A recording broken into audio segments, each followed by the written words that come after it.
গোৱালপাৰা জিলাৰ ধূপধাৰাত অনুষ্ঠিত দুধনৈ পূৰ্বাঞ্চল ৰাভা সমাজৰ ৬২ সংখ্যক বাৰ্ষিক অধিৱেশনৰ আজি অন্তিম দিন। দ্বিতীয় দিনা নিশালৈ অনুষ্ঠিত হোৱা মুকলি সভাত মুখ্য অতিথি হিচাপে উপস্থিত থাকে অসম শিশু সাহিত্য ন্যাসৰ সচিব ঋষিকেশ গোস্বামী। ৰাভাসকলৰ চহকী সংস্কৃতি দেখি তেওঁ প্ৰকাশ কৰে যে জনগোষ্ঠীয় ঐক্য আৰু জনগোষ্ঠীয় সাংস্কৃতিক দিশৰ সামগ্ৰিক উত্তৰণেৰেহে উত্তৰ পূৰ্বাঞ্চলৰ উন্নয়ন হ'ব। মুকলি সভাত স্মৃতিগ্ৰন্থ ১৭শ শতিকাৰ ৰাভা বীৰসকলৰ বীৰত্বৰ ইতিহাস গ্ৰন্থ আৰু প্ৰাক্তন সভাপতি ৰমেশ চৰকাৰৰ এখন স্মাৰক গ্ৰন্থ উন্মোচন কৰে বিকাৰী মহাবিদ্যালয়ৰ অধ্যক্ষ ডক্টৰ মনোজ গগৈয়ে। সভাত কেইবাগৰাকীও জ্যেষ্ঠ ব্যক্তিক ৰাজহুৱা সম্বৰ্ধনা জনায়।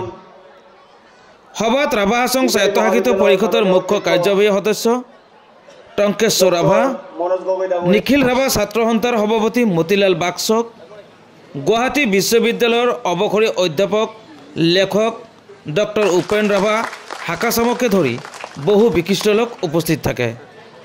হিন্দু মুছলমান বিভিন্ন জাতি জনগোষ্ঠী ভাষা ধৰ্মৰ সমন্বয়েৰে ধূপধাৰাত অনুষ্ঠিত এই অধিৱেশনক লৈ গীতে মাতে মুখৰ হৈ পৰিছে ধূপধাৰা চহৰ। আমাৰ এই সম্বৰ্ধনাটি গ্ৰহণ কৰিবলৈ মই অনুৰোধ জনাইছো।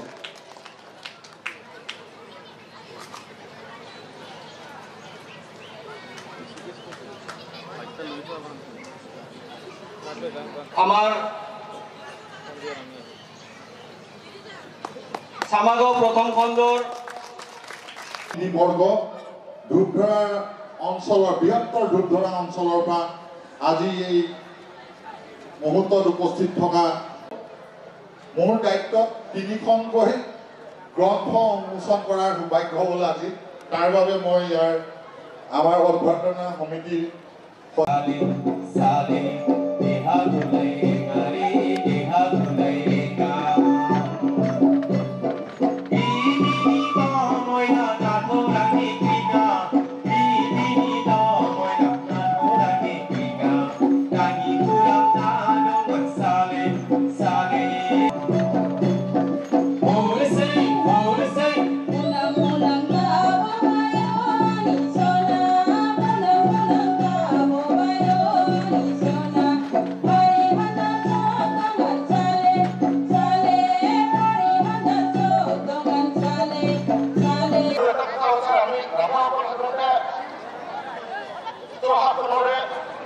নিৰ্দিষ্ট শাসন ব্যৱস্থাৰে বা নিৰ্দিষ্ট সামাজিক ৰীতি নীতিৰে প্ৰদান কৰা এটা অনুষ্ঠান আৰু এই সংগঠনটোৰ কাৰণে আজি নিখিল ৰাভাত যিটো জাতীয় পৰিষদ আমাৰ আজিলৈকে সৃষ্টি আছে।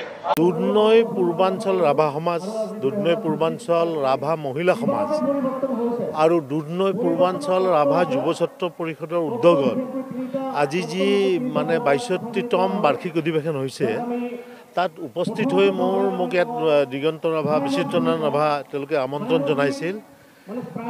ৰাভাবিলাকৰ যিটো বৰ্ণিল সংস্কৃতি সেইটোৱে মোক আপ্লুত কৰিছে আৰু তেওঁলোকৰ যিখন পাজাৰ মই ভাবোঁ যিটো অংগবস্ত্ৰ মানে বিশ্বৰ ভিতৰতে ইমান মীনা কৰা অংগবস্ত্ৰ বিৰল।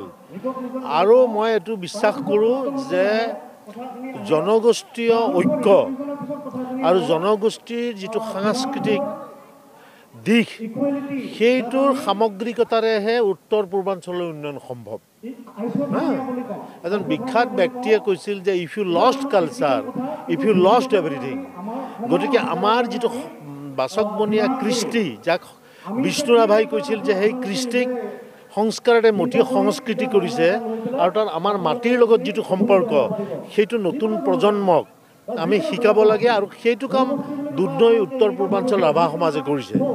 মই সভাত আহ্বান জনাম আমাৰ টংকেশ্বৰ ৰাভাও ইয়াত আছে মুখ্য কাৰ্যবাহী যে এই দুধনৈ উত্তৰ পূৰ্বাঞ্চল ৰাভা সমাজৰ উদ্যোগত আৰু ৰাভা স্বায়ত্তশাসিত পৰিষদৰ সহযোগত তেওঁলোকৰ যি বাচকবনীয়া সংস্কৃতি আৰু সাহিত্য আছে ইয়াত মোৰ ভাতৃ উপেন ৰাভা হাকাচামৰ দৰে সাহিত্যিক আছে, মোৰ সৰু ভাইৰ নিচিনাই।